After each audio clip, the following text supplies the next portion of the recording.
I'm Mackenzie Drake, and I just wanted to thank all of you for coming to listen to me and the rest of my fellow student athletes speak. It means a lot to me personally to be able to get my story out there, and having this opportunity has been really amazing for me. So I didn't really know exactly how to start this talk, but then I thought, well, why not just come right out and say it? Hi, I'm Mackenzie, and I have depression. There, now we're all on the same page, and I can tell you my story. I've been going to therapy for a little over a year now, because there was just a lot going on in my life. I found out my mom had cancer, school wasn't going super well, and I was struggling almost every day to make it to practice in my sport. As I worked through my problems that I had pretty successfully been ignoring for 20 years, I was forced to deal with a lot that I wasn't exactly ready for. The moment I knew something really wasn't right came back in October and November. There would just be times when I'd be really uncomfortable in my body, like I wanted to be anywhere else but where I was. I made up excuses not to hang out with my friends. I tried my best to wait until my roommates were in bed before going upstairs to brush my teeth or to make dinner, because having to have human interaction was like asking me to run a marathon. The worst part was coming home at night, though. Wrong way. Okay. More days than not, I'd come home in bed, and I'd stare at the wall in pitch black darkness for an hour at least, not sleeping, not listening to music, not thinking, just staring at the same spot on that wall. And that's when I knew how I was feeling was not normal. Now, before I get to tell you about the happy downhill part of my journey that I'm on now, we have to backtrack slightly to address the other issue that ties into this, and that's my lifelong body image issue. It's no surprise that I'm not the most petite person in the room, and it's been this way basically my whole life. This was me in the 5th grade. I was 10 years old, and I was probably 5'7" already. My whole life, I've just felt not normal. For as long as I can remember, I hated how much I weighed, and boys didn't want to talk to me in middle school, and I just always felt out of place and really self-conscious.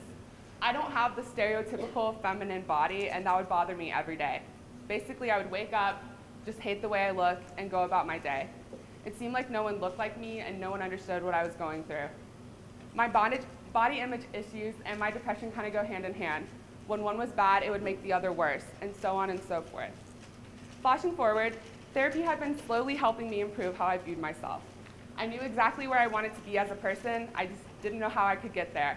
And some days it felt like all the work that I had done for myself was for nothing. Days like this, I would open up my journal and I would read this quote: "I am learning every day to allow the space between where I am and where I want to be to inspire me and not terrify me." Even though I know where I wanted to be, I had to constantly be reminding myself that this was going to be a long journey, and that was okay. Despite having periods of time when I was doing well, I would fall back into a funk for no reason at all, and I didn't understand why. There wasn't one particular event that would set me off. One day I'd be fine, and the next I'd be staring at that spot on the wall again. That's when I made the decision that I needed more help than I could give myself alone. I decided to try antidepressants, which is a really hard decision to make. There's this stigma around mental health and an even bigger one about medicating for mental illness. I'd always heard that antidepressants make you numb to everything, and they were just for people with debilitating depression.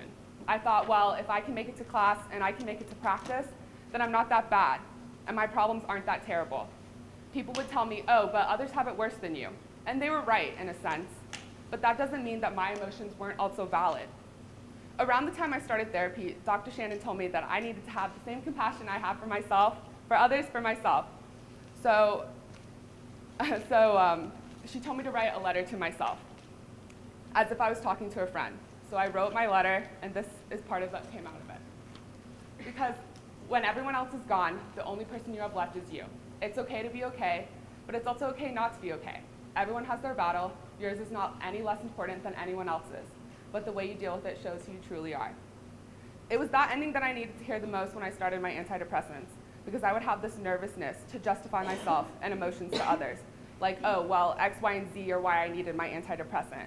But here's the thing, you don't have to justify yourself, and you don't have to feel guilty when you're having a good day and someone's not. That's the thing about mental health and life. Everyone is fighting their own battle, and yours or mine or anyone else's isn't any less or more important. I put in a lot of work over the last year, and throughout all the techniques I've tried and used, allowing myself to be imperfect, allowing myself to feel what I need to feel, and giving myself compassion has been the hardest, but also the most rewarding. I'm not perfect at it. I still have to practice every day, but every day it gets a small bit easier, like muscle memory, and I'm grateful for that. I wouldn't be at the place I am today without my support system, though. My sister and my friends have been the most open, loving, and non-judgmental people, and I recognize how blessed I am to have them throughout all of this. I want to leave you all with a quote that I probably read 1,000 times, and one that is so powerful to me, I tattooed part of it on my body, and that's this. The devil whispered in my ear, "You're not strong enough to withstand the storm." And today I whispered in the devil's ear, "I am the storm." Thank you.